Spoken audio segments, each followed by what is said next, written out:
Hello, welcome back to True Crime and Murder Mysteries Unleashed. Today's video, Victoria Rose Smith's biological mother speaks out. So, Ariel Robinson and Jerry Robinson have been charged with homicide by child abuse and 3-year-old's death. Care for the other children in the Robinsons' home has been arranged, but those arrangements won't be disclosed at this time, according to the Simpsonville Police Department. This is a photo of the home where the abuse took place. So, I'm going to be showing the video of Victoria's biological mom speaking out about this situation in a live interview. First and last name. Can you just look at me? Casey Ferris, CASIE, PHARES. And you are Victoria's biological mom. Yes, ma'am. When's your birthday? Her birthday is March the 27th. And I guess just tell me about that last time you got to see her. It was emotional. I knew it was going to be the last, they call it the end visit, and they told me to treat it, DSS asked me to treat it like an adventure to make so the kids had a better outlook on it, so I did. I walked in there smiling, and my kids knew what was going on. They could feel the vibes in the room, and Victoria's very sullen. She sat in my lap for the first 30 minutes of the visit and didn't move. She just let me hold her, play with her hair. She's very loving, very cuddly, and that's all I remember is her just going around to each person in my family and making sure that she got cuddled with everybody. Sure, because that was a big visit. Everybody. Can you list? Okay. My brother, his wife, my niece Taylor, my mother, my father, that's their favorite person in the world, their papa, and me, my sister and her husband, my Aunt Stacy, just my grandmother, my papa, who had multiple just hospital visits back to back and is now has an autoimmune disease and just can't care for himself. But we got him in the wheelchair and brought him out so that he could say goodbye to you. And she sat in his lap and didn't even get upset, even though the chair scares her. She was just so brave. So sad. So all those people were able and wanted to keep fighting with you. What all did you do to get to that point where you were trying so hard to prove that you wanted her back? I did. From the very beginning, I made it very clear that I would do anything DSS told me. From at the beginning, they were very content with how fast I was doing. I had to do parenting classes. I did the in-home parenting. I did it at the Dream Center. I did both because I missed a class on one and they sent me to another. So I did 2 parenting classes. Then I did 26 weeks of battered women's classes. I did the 2 times a week for 12 weeks at the Phoenix Center while pregnant, and I didn't have a vehicle, so I had to find rides to these. It was difficult. They knew that. I asked for help multiple times. It was just one thing after another.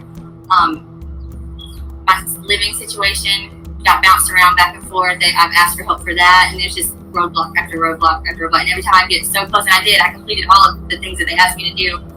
But every time I got close to finish, it was something else. And then by the end of it, I didn't have one of the 5 mandatory things that you have to have according to the DSS.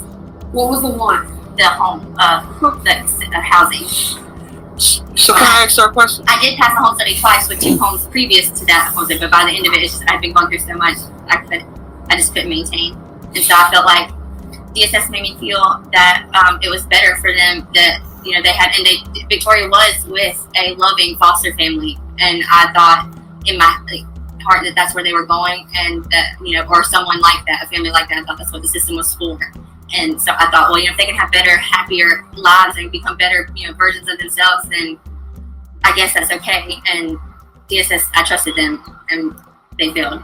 Because you said at the end, they were like saying you may be put on child support. Yeah, they kind of like bullied me into it towards the end. I felt like it was not even much as more if I wanted to or if it was better for them, because, you're always going to think, well, I'm still their mama, so I'm better for them at the end of the day. But they scared me, saying things like that, every 3 months you can't pay child support, you'll end up in jail, or your kids are going to be drugged through this court case or trial where they have to get up on stand and testify, and you don't want them to have to go through that. And so I thought, okay, well, if it's going to be detrimental to their health, and I'm going to end up going to jail.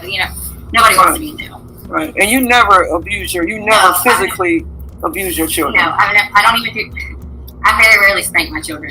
You don't have to. My kids are very well behaved. They're good kids. Victoria is the sweetest baby in the whole world. The only time she ever cries is when that little fat baby is hungry. Like, I can't imagine what she would have done to make somebody so upset. Sorry, Amber's crying, so I just wanted to ask because she over there crying, and I'm trying not to cry. Right, and I'm really, to be honest with you, I'm in a very emotional state as well, and so my bad, Amber. I didn't mean to take up my That's a good point. Right. You said that they are well behaved. So where are you now? You're working. The COVID has me going, but I'm trying to get back into work. But yes, ma'am, I've always had to get a job. And what is it that you? Yeah. At the end of the day, they failed and they hurt her, so I don't feel like anyone else should have that right other than our family. She needs to be laid to rest with her family. And you already have the plot and everything. So we are. We have multiple people that have offered to pay for it. Obviously, it's paid for regardless. It's paid for, exactly. It's her spot regardless. Had this happened any other tragic way, that's where she belongs, is with her family. Because you said that, and I thought that point was good. You said he might not have been a good boyfriend, but you both were good parents. I said we were a toxic couple, but we always co-parented well when we were apart. It was if we got together that was the problem. He was the best dad, and that's not anything that anybody can say that we weren't good parents. We just made bad decisions. And you were very young. Yeah, both of them. He's younger than me. So we were very young parents. See, that's what I'm saying. I mean, and now for the two boys that are in the world. Yes, and my sons, wherever they are, I love you guys so much, and I hope that it will. I hope y'all can feel me with you, because I'm thinking about you guys all the time, and I'm trying so hard because that's what I care about, is letting Victoria to rest and getting her brothers back to where they are. One more. Man, I just got so much on my mind right now. It's just so frustrating. Your story gets told. 13 days though. Right now, the baby's still there 13 days. You feel me? You want them back with their other foster family.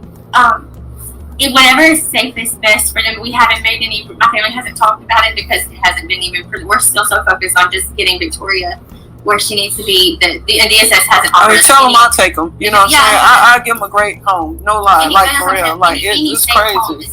That was the original point of Simpsonville. It doesn't have to be with me as long as my children's best interest is at work. If I had your kids, you'll get to see them every weekend. I ain't lying. Like I'm for real.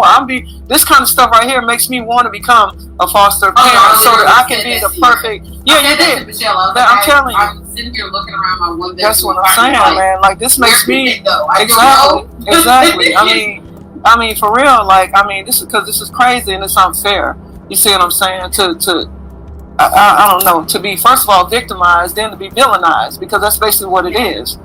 You see what I'm saying? And Bradley, he also took classes and did things too, and they never reached out to him to see if maybe him or his family could help or anything. They just cut him out completely. So someone in his family would have. They could have. They didn't even explore that option. I just felt like there could have been so much more done in general. So here we are, 13 days, and we've been pleading with everyone within listening range. And then after you say this, I'm going to end my live and let Amber continue her interview. But if you can say anything to the coroner, to the judge, to anybody that's over the ruling of what's going to happen with the baby's body, what would you say? I'm a very blunt, honest person. I would say think about it. If it was your daughter, your sister, your mother, or anybody that you cared about at all, if something was taken from you and then hurt the way that it was hurt, and all you want to do is lay their soul to rest, what would you, if it was your family, what would you do? That's what I want to say. If it was somebody that mattered to you, wouldn't you want the right to bury your family the way that I want to bury my daughter? Has DSS even reached out to you? They have not, and I've called, and all I get is voicemail after voicemail after voicemail. And the coroner, I don't know until you get legal. I can't help you. Wow. Okay. All right. Read this statement from Greenville News Report, which states, a police officer who interviewed Ariel Robinson said she made reference to an event that happened the day before, on January 13th. But what that was and what Ariel Robinson and Jerry Robinson told authorities was not clear in the redacted report.